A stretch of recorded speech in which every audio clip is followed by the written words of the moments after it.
There are many things that can go wrong with a surgery move and a surgery development, and it's really important that you get the right professional advisors around you from day one.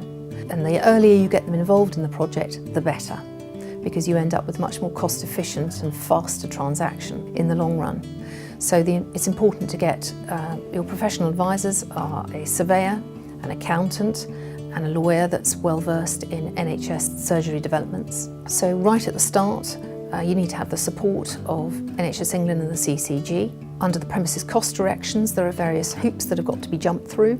So you need to make sure that the DV is approving, perhaps if not the heads of terms, but certainly the lease before it's entered into. You need to think about service charges and other non-reimbursable costs and whether or not you're going to have to pay for them.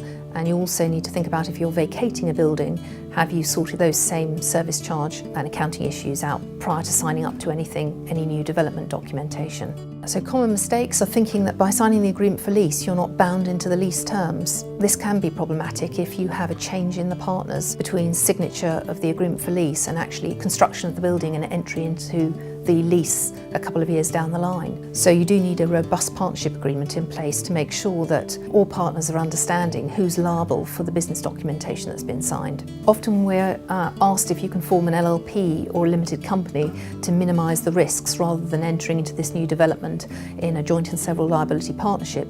But you do need to take legal and tax advice around that, because there are all sorts of issues associated with setting up a separate business vehicle to own the building or take over the lease, and it has implications for the rent reimbursement. Well, it's very important not to sign any agreement for lease. Any signature of an agreement for lease must be signed simultaneously with an up-to-date partnership agreement, and it's often a mistake to separate the two and to sign up have your minds focused on the property development and think that you'll sort that out and the partnership deed can follow. But actually the partnership deed is the one thing that ties all partners into the business documentation that you've signed, the agreement for lease.